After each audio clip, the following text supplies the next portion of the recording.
It's your Locked On Flyers podcast for Friday, March 10th, your daily dose of Flyers news, analysis, and high quality content that was very happy for Tyson Foerster getting his NHL debut. Yeah, I was happy for him. I just there's other things that I have big questions about.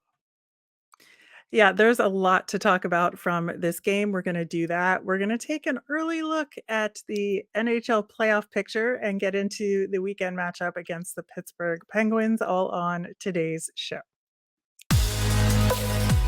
You're Locked On Flyers, your daily podcast on the Philadelphia Flyers. Part of the Locked On Podcast Network, your team every day.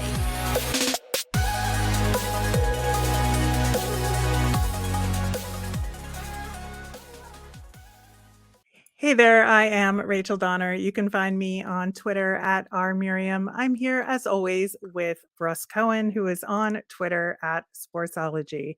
Thanks for making us your first listen every day. You can follow the show on Twitter and Instagram at Locked On Flyers. That is where you'll keep up to date with Flyers news, our episodes, all that good stuff.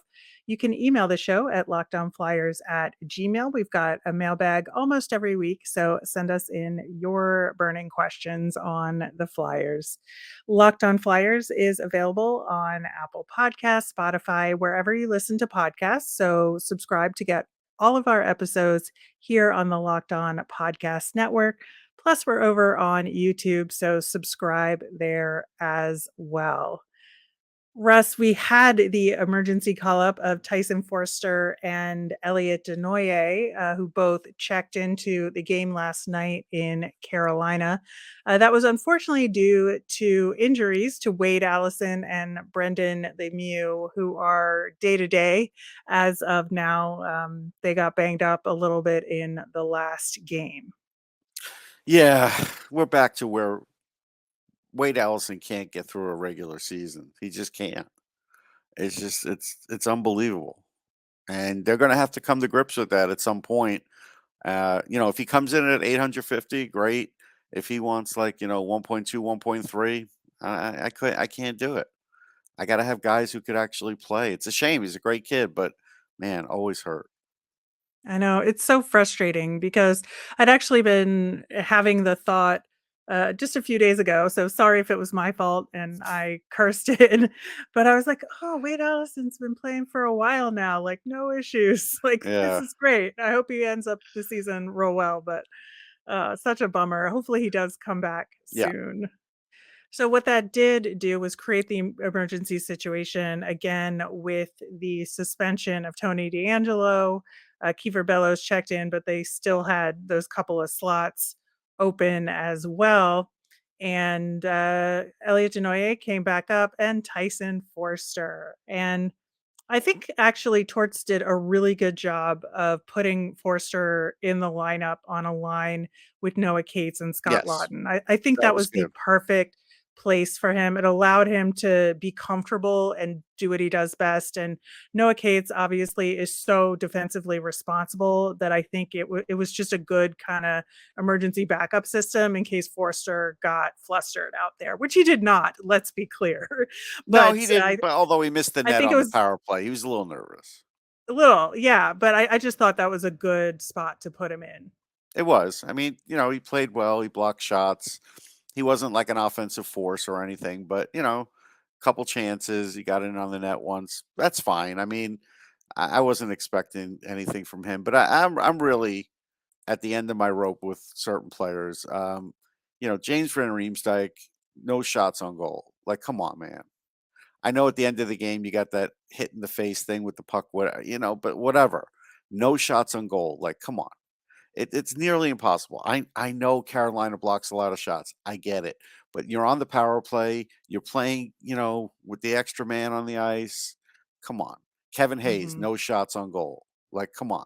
Again, and I see Kevin Hayes. He's not really engaging in the corners or anything. He's looking for sort of like prime opportunities to either Yes. pass to somebody or someone to pass to him, but there's nobody doing any heavy work. And when this game gets to the end of the game and all of a sudden you have the 6-on-4 going, nobody does the hard work. Nobody. There's not one person out there. So you're expecting like Owen Tippett and Morgan Frost to like basically run this entire power play and hope that somebody else tips something in or somebody gets a shot, but nobody goes to the net.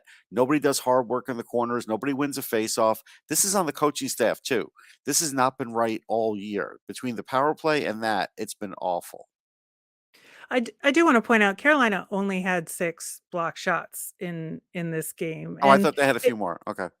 no, and they didn't really have to, frankly, because, Yeah. the rest of the defense worked really well to prevent the Flyers from getting shot opportunities. I do wanna say that I felt like Tyson Foerster played a really defensively responsible game, He did. and I think that was really important, aside from individual plays on his part offensively. I think that was the key part to him having a successful game and to impress Tortorella, and I think he did just that between Well, playing a defensively responsible game, blocking shots when he needed to. But I think to your point with Kevin Hayes and JVR, I think that really pulled Elliot Denoyer's game down a little bit with him yeah. not having as strong, partners to work with out there. It really hinders the kind of game that Elliot Denoyer plays. And you're right about Kevin Hayes in terms of, just looking for the ideal situations. He had that one really strong play in front of hmm the net, hmm driving and trying to get that shot off. It wasn't successful, but that shows what Kevin Hayes can do when he's Right. engaged. And that was the And I was one like, play that yeah, that whole game. yeah, I was like, "Oh, there's Kevin Hayes." Yeah. That's when he does Kevin Hayes things, and, It's yeah, unacceptable. It really is. yeah, I think so, and that's what was frustrating to And me, it does hurt the honestly. kids too, because it's Mhm. hard for them to produce if these guys aren't really doing much out there. Yeah, and then, that line with Frost and Tippett and Farabee, I think it's still a good combination, and I think they should stick with it a little I bit don't think they longer, but should. again. I think it's just I think it's too frustrating for Farabee. I think he needs to get off that line. And it's not because he's not getting chances. It's maybe because he is getting chances. He needs to get different kind of chances. When you can't bury a breakaway like he had, he needs to just get on a line where he could shoot the puck. That's what's going to do it. It's just like And his having a breakaway like that no, isn't no, no, but shooting the that's not puck? his normal game. I mean, like shoot wrist shots and try and get Mm. to score that way. Let him be on a line like that. But to be on the top line, I just think it's too much pressure on him. And you could see every time he's missing, he looks up at the board and it's worse for him. Maybe even sit him a game. I mean, we know he's not gonna you're not gonna be sitting him for lack of effort. It's just something needs to change for him to try and get on track because this just isn't working.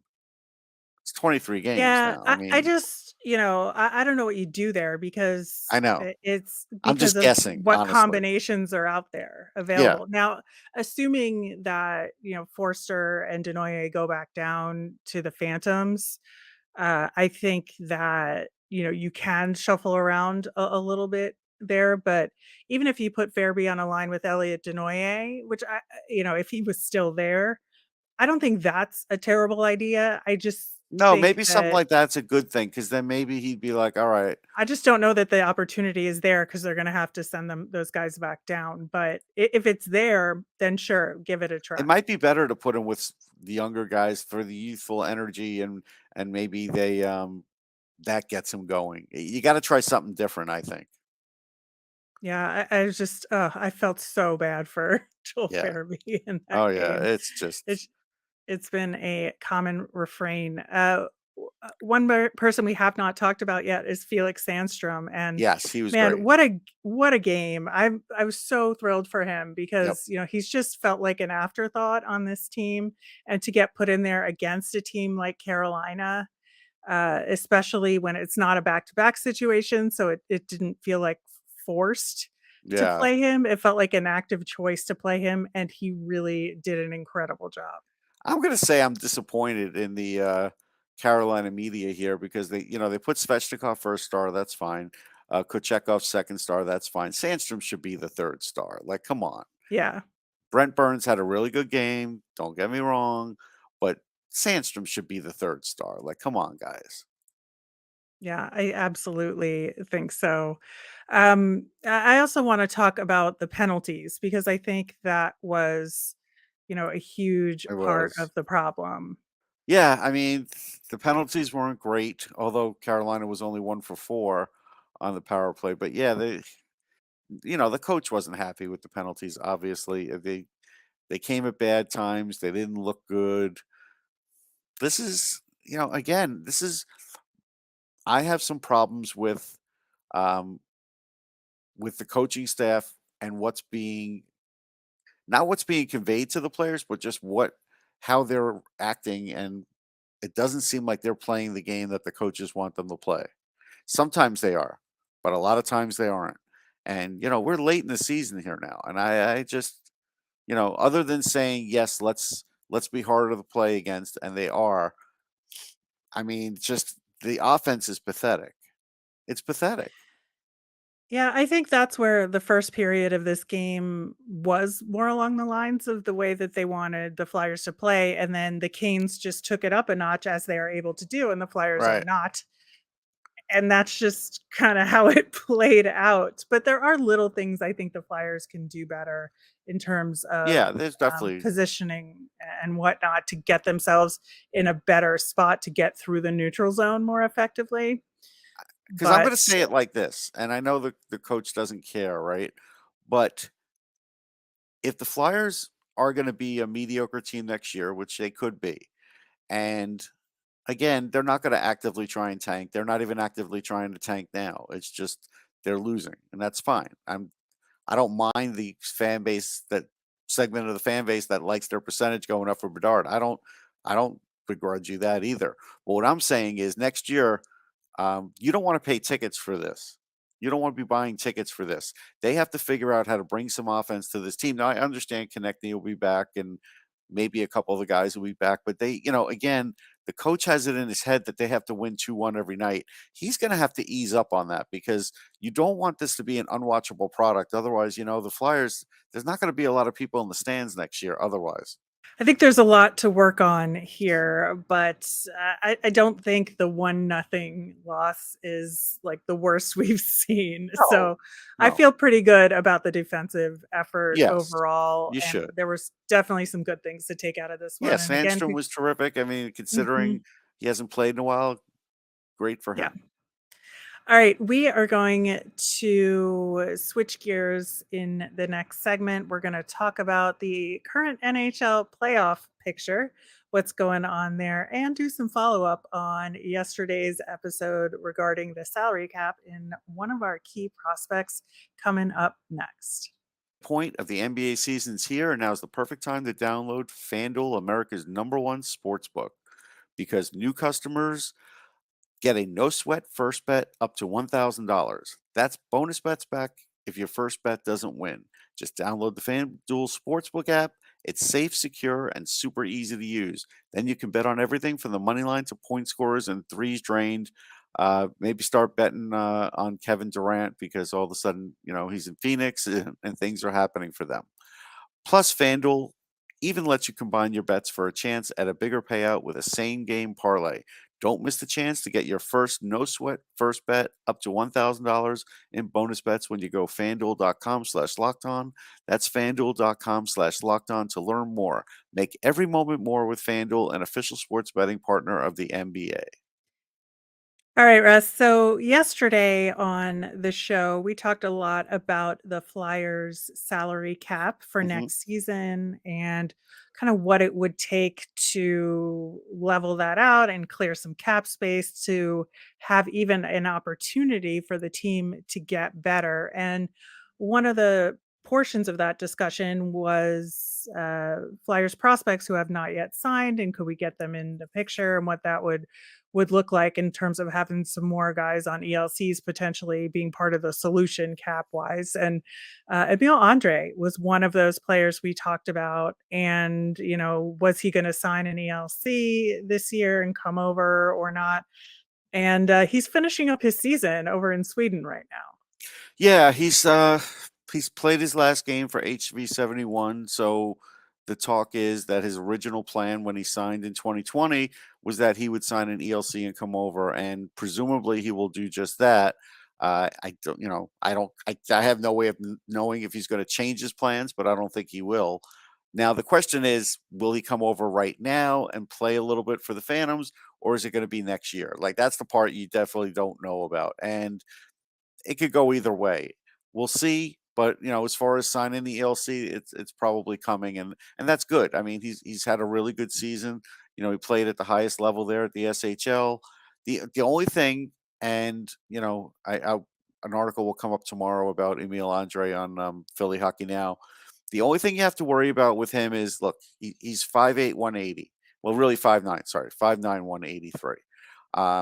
He is a little feisty, so he does hit, but he's got to stay away from the big hit. He's a good skater. His edge work is good, but he's not like a super fast skater. So Right. the elusiveness, I think, is something that he could be better at, and maybe that's what he'll learn in his first year at Lehigh, because I think he needs to play at Lehigh next year for the whole season. Let him get acclimated. If you want to bring him up at some point just to kind of show him off, fine, but I wouldn't expect him to be in the lineup. Even if he looks great in camp, I would stay away from putting him right in the lineup, because he probably will look good in camp because he is a good player. But you do, Right. You do have to respect the fact that, hey, let him learn this game. Let him learn how to not get his, bell rung in games. And if he could do that, he could play at the NHL. I have no doubt he has all the other skills. So it's just hard. If I was going to tell you how many 5'9" defensemen there are in the league, it's not many. Right. It is really interesting to have him be so much so on the smaller side as a defenseman. I think as a forward, there's more you can get away with being Yes. smaller. And so for a guy like him, he will need that adjustment time. Yeah. Absolutely. And you're right, the Phantoms, it's a perfect scenario for him Yep. to get acclimated to the flow of the game, which is very different in North America, and you'll get used to the hits. I certainly hope, from a selfish perspective, that he comes over and finishes out this season with the Phantoms. I would love to see, the kind of game that he can provide added to what the Phantoms can do, and maybe give him a chance to get a little further into what could be a playoff run for them. We're keeping our fingers crossed Yeah, but here. we don't know. Like, he could be playing banged up. That's why I don't really Right, want to make it seem like he doesn't want to or whatever if he doesn't come. We just don't know the circumstances, and it's hard to get right. some of that information overseas. It's just even stats, you know, to get his final stats it's hard, because sometimes websites are 2 or 3 days behind. So, but last I looked, he had 10 goals this year, and that's pretty good. So, again, whatever happens this year, I certainly would expect him to be getting an ELC in the very near future, and Yeah. for him to come over and make a go of it at camp. Looking at the NHL playoff picture, I know it's not something that the Flyers are a part of, but it is happening nonetheless. And just like talking about it, and talking about these different teams and what they're doing to get there, and what they're doing to prepare to face whatever opponent they could be in the first round, I think is very instructive for the Flyers. And in a league that is extremely copycat, finding your own niche to get there in a slightly different way, to create some advantages, is important. And so it's Hmm. important to keep an eye on what's going on around the league, for that purpose alone, I think. And one of the more interesting things happening in the Eastern Conference are these two wild card spots that are Hmm. open, which are currently occupied by the Islanders and Pens, who faced each other. We're going to get into that game actually a little bit in the next segment, related to our weekend matchup against the Pens. But I don't think anybody wants to necessarily be in those wild card spots, because your two potential opponents are the Boston Bruins and the Carolina Hurricanes True, currently. but you got to play whoever's on the docket, and you never know, weirder things can happen. I think the what it could come down to is, I was looking at schedule, and I don't go by strength of schedule, because there's nothing more misleading than strength of schedule really in any league, because anybody can win in any game. Mhm. But I think Florida had the most home games with 9, and that's something where they have some games in hand, and so some of those are home games too, and that could give them an edge on either the Islanders or the Penguins. But I still expect the Penguins to make it.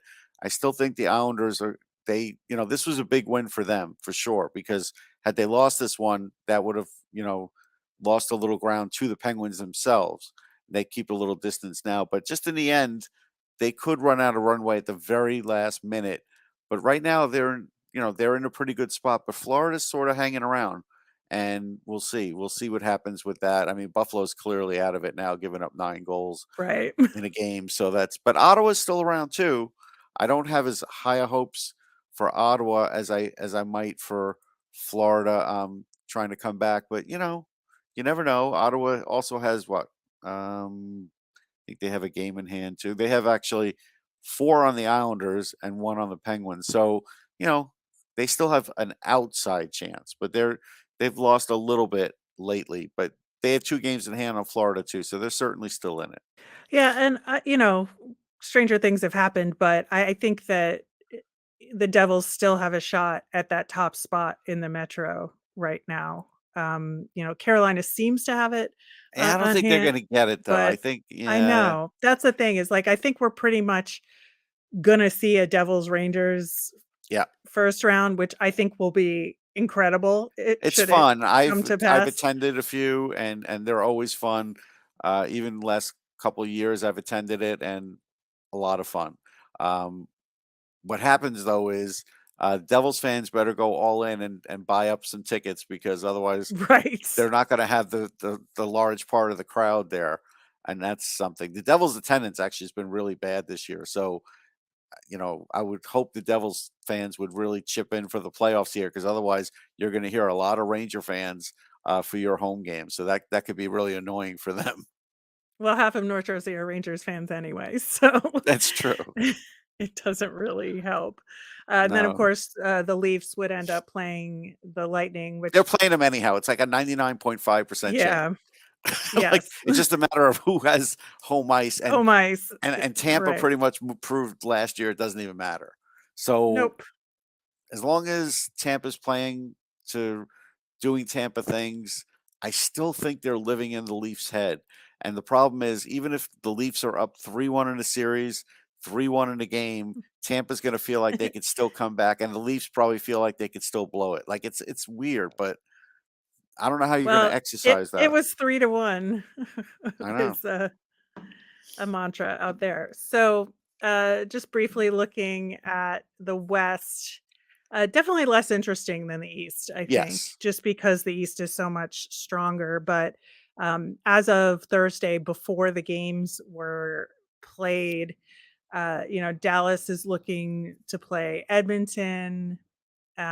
Minnesota is looking to play Colorado. That actually should be interesting. The Wild have been playing uh, slightly better hockey, I think, overall recently.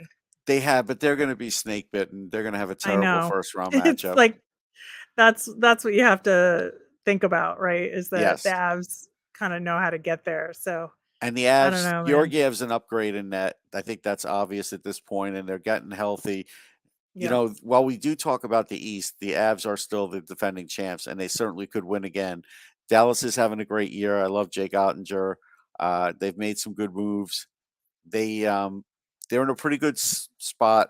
And look, Vegas, if they get a goalie, I don't think it's Jonathan Quick. I still think it's going to have to be Nate Thompson, but uh, I don't even know his status. They said he's a long time away from the ice, so I'm not even sure what's happening with that. So that's another whole thing. Yeah. And I think Vegas is obviously Logan going all Thompson, in. Nate Thompson used to be with the Flyers. Oh yeah. Yeah. Yeah, You don't even Vegas pay is going attention to me, all in. Rachel. Say you just tune me out like everybody else. No, that's not true.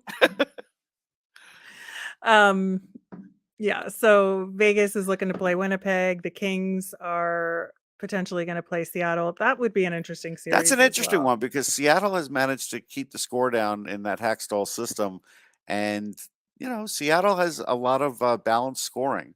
They do. Hmm. They don't have like mega scorers on that team, but they got a lot of guys with like 35 to 40 points in that range. So they're going to be dangerous, and fans there are going to be super excited for playoff hockey in that arena year two, especially since year one they kind of laid an egg. So that's that'll be a fun one. I'm going to watch some of those games.